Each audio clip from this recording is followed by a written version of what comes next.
19일 말씀의 실제 함께 나누겠습니다. 제목은 믿음은 이성을 초월합니다. 우리가 신앙생활하는데 굉장히 중요한 부분인데요. 히브리서 11장 1절 같이 읽겠습니다. 믿음은 바라는 것들의 실상이요 보지 않는 것들의 증거니. 그래서 히브리서 11장은 우리가 세상적으로 자연적인 영역에서 감각적으로 기능하는 게 익숙해 있기 때문에 우리가 예수 믿고 새로운 피조물이 되고 나서도 이런 접근을 하려고 합니다.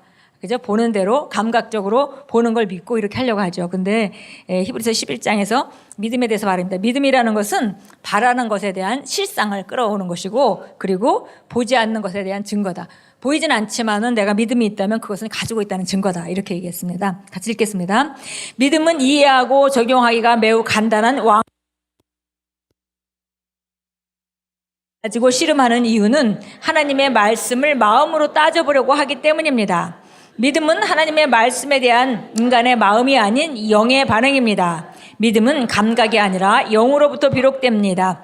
성경은 말씀합니다. 사람이 심령으로 믿어 당신은 마음으로 믿는 것이 아니라 심령, 즉 영으로 믿습니다. 마음으로는 이성적 추론을 할 수 있지만 믿음은 이성이 영역에 속한 것이 아닙니다. 그래서 기본적으로 우리가 영과 혼과 육으로 우리가 구성이 되어 있죠. 그래서 우리가 늘 고백하듯이 가장 중심부에 우리 영이 있기 때문에 우리가 나는 영이고, 그 다음에 혼 얼마든지 우리가 바꿀 수 있는 것이기 때문에 혼을 가지고 있고, 그 다음에 육체 안에 산다, 이렇게 표현을 합니다.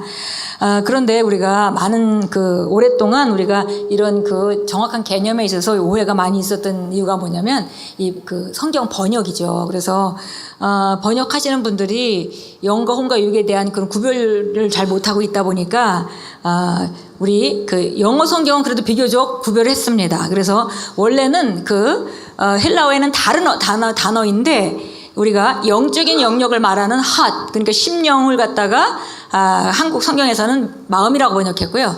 또 혼적인 영역에 해당하는 마인드, 그건 오히려 생각하는 기능과 가까운 거거든요. 근데 그것도 그거는 원어도 다름에도 불구하고 그것도 또 마음이라고 번역하고. 그러니까 우리는 그냥 마음, 이 속에서 마음 그러면 그냥 적당하게 내 심령도 좀 들어가 있고, 그 다음에 생각도 있고 한 그런 것들을 생각하게 돼서 많은 문제가 왔습니다. 그래서 보니까 기본적으로 우리가 가장 기본적인 생각은 이거죠. 내가 영이고 혼을 가지고 있고 육체 가운데 살고 있다. 다른 영역입니다. 세 가지 다른 영역이에요. 그래서 내 영은 하나님이 영이시기 때문에 하나님은 내 영과 교통합니다. 내 논리와 내 이성으로 내 생각으로 하나님을 만나는 게 아닙니다. 또 육체로 감각으로 만나는 것이 아닙니다. 결국은 우리가 믿는 것이 감각적인 영역이 나타나겠지만 처음에 접근을 말하는 거죠. 접근의 시작은 항상 하나님은 우리가 영으로 만나는 것입니다. 말씀도 우리 영을 위한 것이죠. 결국은 자연적인 영역이 나타날 것이지만 그러나 시작은 영으로부터 합니다. 그래서 우리가 이걸 분명하게 한다면은 신앙생활이 좀 더 우리가 효과적이 되겠습니다. 내 영은 하나님의 영과 교통하고, 내 생각은 이론을 가지고 논리를 따지고, 내 육체는 감각적인 영역을 만지고 있고, 이 세 가지가 다른데요. 우리가 감각적인 영역을 통해서 하나님을 보려고 하면 안 된다는 거죠. 그래서 영적으로 먼저 영적인 것은 영적으로 받아들이면 여기 오늘 히브리서 11장 1절 말씀 같이 믿음은 바라는 것들을 우리가 지금 보지 못하기 때문에 바라죠. 그래서 바라는 것들에 대해 그것을 끌어오는 그런 능력이고요. 그 다음에 보이지 않는 것을 가지고 있다는 증거다 그랬습니다. 그러니까 믿음이 먼저 시작하고 밖이 바뀌는 거죠. 밖이 그렇게 경험하고 보니까 그렇구나, 내가 믿을 수 있겠구나, 이렇게 하는 게 아니라 접근이 시작이 영으로부터 시작합니다. 계속 읽겠습니다. 예를 들어 생물학이나 약학을 공부해 보면 여성이 남성의 정자 없이 아이를 잉태하는 일은 절대 불가능합니다. 그렇다면 예수 그리스도의 탄생을 어떻게 이성적으로 추론하고 설명하겠습니까? 이는 인간적인 이해나 자연적인 이해를 뛰어넘는 일입니다. 예수님의 죽음과 장사됨과 부활은 또 어떻게 과학 지식으로 설명할 수 있겠습니까? 당신은 하나님께서 말씀하신 대로 받아들여야 하며 그것이 바로 믿음입니다. 그게 말이 되든 안 되든 하나님의 말씀을 있는 그대로 받아들이는 것입니다. 여기 중요한 문장이 있습니다. 그게 말이 되든 안 되든 하나님의 말씀은 영적인 것이기 때문에 우리 영으로 먼저 그걸 받아들이는 것이다. 예, 이해해서가 아니라 어떤 것들은 이해할 수 있는 것도 있죠. 그러나 이해할 수 없는 것이라 할지라도 그것이 하나님의 말씀이면 그건 진리고 내 영이 먼저 그걸 받아들이고 그걸 받아들이게 되면 그 증거로 삶에 나타난다는 것이요. 보이지 못하는 않는 것들의 증거이기 때문에 계속 읽습니다.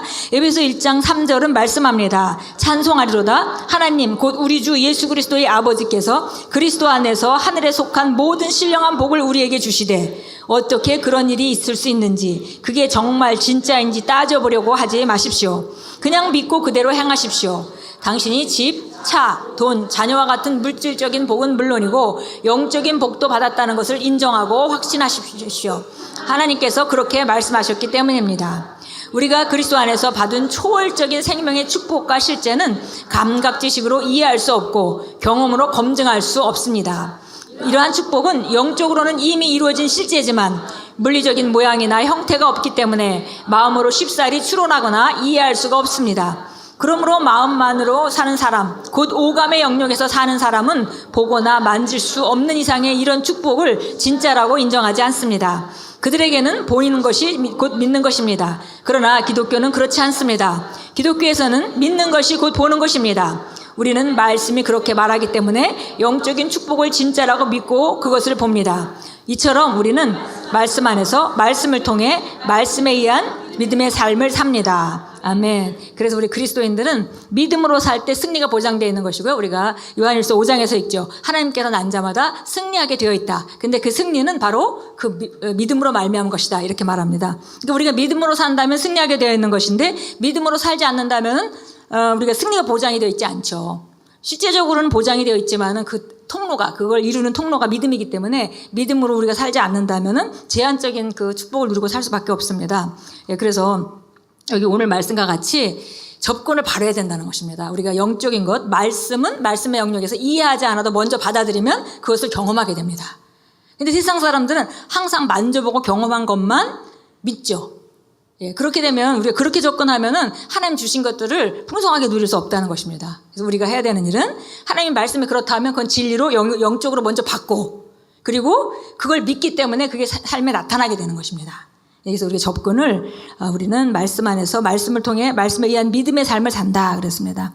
히브리서 11장 6절은 그 하나님께서는 하나님께는 믿음이 없이는 하나님을 기쁘시게 할 수 없다고 그랬고요. 요한복음 20장 29절에는 우리가 잘 알다시피 도마가 예수님이 부활하셔서 나타나셨는데 도마는 그 자리에 없었습니다. 도마가 그걸 믿지 못했죠. 그래서 다른 제자들이 예수님 부활하셨다고 말할 때 나는 믿을 수가 없다. 나는 내 손을, 그러니까 지금 도마는 자연적인 영역으로 접근하는 거죠. 내가 정말 살아계신 그분이 죽으시고 어떻게 죽으셨는지 또 어떻게 창에 찔리셨는지 어떻게 못 박으셨는지 내 눈으로 봤기 때문에 나는 그걸 믿을 수가 없고, 그러나 다시 내가 만약에 그분을 만나서 그분의 그 못자국에 손가락을 넣어보고 옆구리에 내 손을 넣어보고 확인할 수 있다면 난 믿겠다.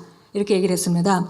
근데 주님이 그 다음에 도마가 있는 자리에 또 나타나셨죠. 나타나셔서 이렇게 말씀하십니다. 도마야, 뭐 만져보고 보고라도 믿긴 믿어야지. 그렇지만 보지 않고 믿는 사람은 더 복이 있다. 그렇습니다. 그래서 우리는 바로 그 경험에서 믿는 자리에 가려면 우리가 세상에 살아가는 동안 경험하고 얻을 수 있고 체험하는 것이 굉장히 제한적일 것입니다. 그런데 성경은 우리를 어느 자리에 초청하냐면 하나님이 영적인 모든 복으로 우리에게 복 주셔서 우리 삶의 모든 문제가 완벽히 해결한 그 자리로 우리를 초청하고 계십니다. 그래서 그것은 내가 경험했든 경험하지 않았든 하나님 말씀이 그렇고 내가 그 자리에 초청을 받았기 때문에 내가 그 초청에 응해서 나는 그런 사람입니다 라고 우리가 영으로 받아들일 때 우리는 실제로 그런 사람을 살게 됩니다.